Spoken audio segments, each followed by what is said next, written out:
he just punched me as hard as he could in my back, and man, it hurt. And I, like a coward, I just sat there and didn't do anything.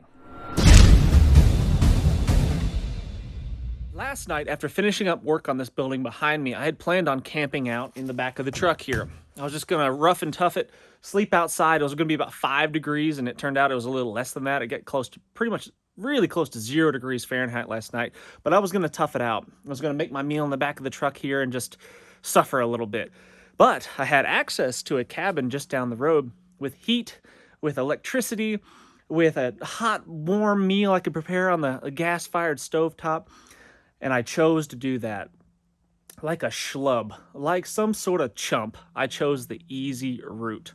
And I'm not saying that this is a deal breaker. I'm not saying this is going to have a dramatic effect on the rest of my life, this one small decision, but it's the accumulated effects of always picking the easy way that has a big effect on your life.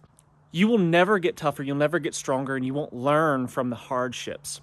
It's important. It's so important to oftentimes, as much as possible, to choose the tougher way, to do the harder things so you can become physically, spiritually, mentally, emotionally tougher every single day. Consistently using your time wisely, not wasting time, and putting effort into becoming better at whatever it is. It doesn't matter what it is necessarily, as long as you're consistently getting better at something. You're always growing, and every single day you're getting better.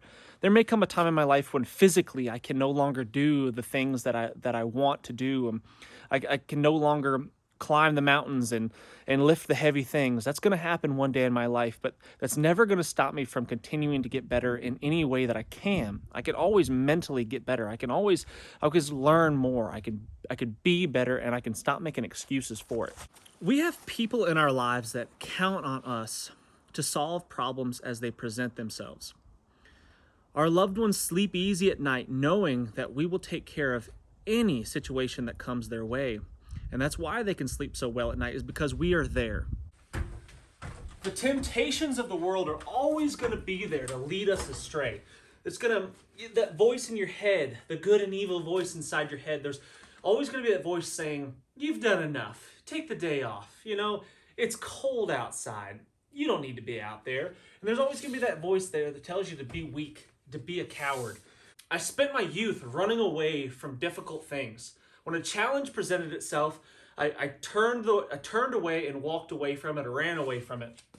And I don't do that crap anymore. I'm sick of it. I'm sick of the old me. I'm sick of the way that I used to live my life. I'll fight anyone now. I remember, listen to this, since we're confessing moments of weaknesses, when I was in high school, I was on the wrestling team, and I had an opportunity to wrestle varsity. I don't remember what grade I was in. Let's say I was in 10th grade. I had an opportunity to challenge the varsity guy that was in my weight class to take his spot. And I didn't do it. I turned it down because I was afraid. I was afraid of losing. I was afraid of the challenge, so I just turned it down and said, you know what, I'll stay JV. Eventually, I worked my way up to varsity, but that's not the point. I'll never forget that moment where I was weak, where I was a coward. There's tons of examples, maybe not tons, but there's other examples like that in my life that I'm ashamed of. When I was a kid, there was a bully on the bus. I was sitting on the bus, and this bully he was much bigger than me, big dude. He just punched me as hard as he could in my back, and man, it hurt. And I, like a coward, I just sat there and didn't do anything. What I should have done is attacked like a rabid squirrel. And he probably would have beat me up. I probably would have lost that fight, but that's okay. I would have walked away with both eyes black and my head held high.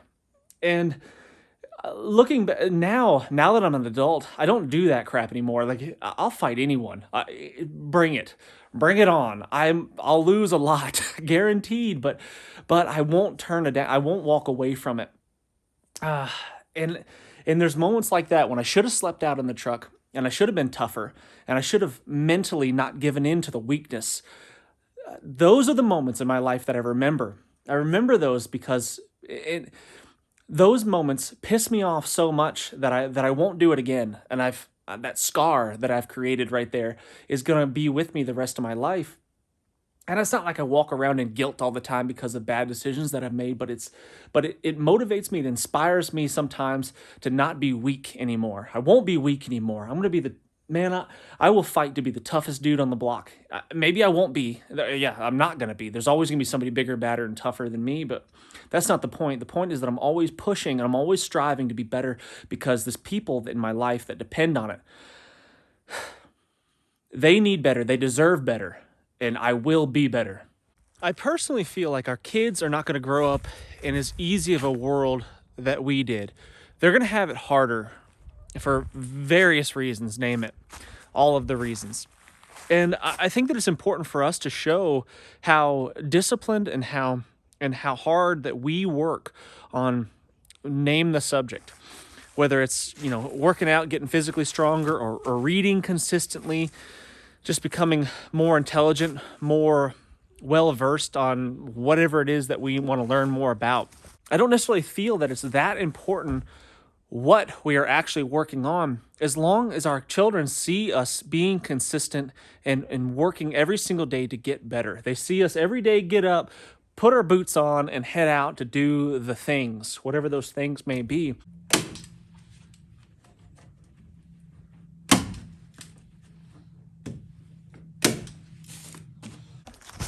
I recently watched the movie Leave the World Behind, which I personally wasn't a big fan of. Thought it was pretty boring, not ultra realistic, and frustrating to say the least. And if you've got small children, young children, definitely don't watch it with them. The dad in the movie, for example, he's this weak, cowardly individual. He's got a strong-willed, driven wife that's the head of the household, basically, and he's this, admittedly, later in the movie, he admits that he's basically a useless man, and which was true. He played the part well, but I think that is the problem with a lot of what's going on in America is we have a society of useless men that won't stand up for what's right. They won't do the right things. They cowered away. They run away from problems and struggles, and they don't work every single day on becoming better. The kids are just left to figure things out for themselves, and they oftentimes, unfortunately, make the wrong choices in life that lead them astray and create more and more difficulty, and then this chain reaction, this generational curse, if you want to call it that, flows on to the next generation and the next generation and the next generation. And so it's up to us right now, it's up to you to stop that generational curse right now. Maybe you grew up without a dad. Maybe your dad was a deadbeat. Maybe your dad beat up on you and your mom. Maybe he was just a straight up douchebag.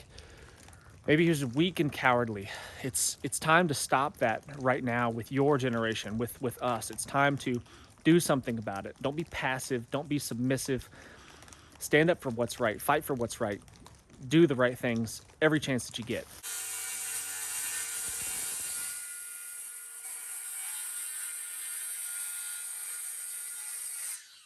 The world that we're talking about might require us to be more well-rounded. Might require us to possess more than one skill. If you only do one thing, and that's all you've ever done, it's just this one job, you push the button, you do the thing. If that's all you're capable of doing, that might present itself to be a very, very big problem in the future.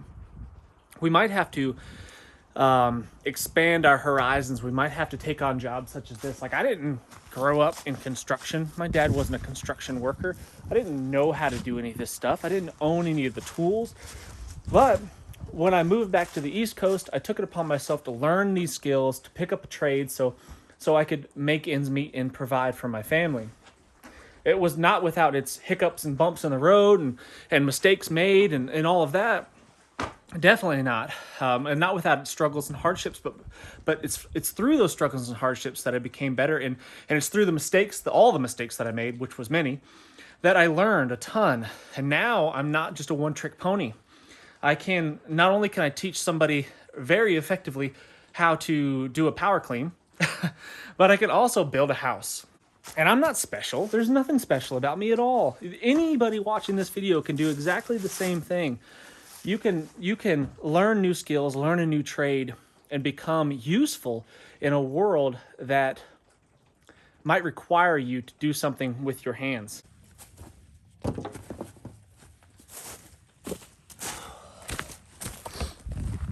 I guess what I'm getting at, guys, is just take the long way home sometimes. Take the rough trail. Take the black diamond as opposed to the, I don't know, whatever the easy ski route is. Green dot. I don't know. I'm not a skier. But learn new skills. Get tougher. Get stronger physically, spiritually, emotionally every single day. Just be better. You owe it to yourself. You owe it to the people around you. That is all. Bye-bye.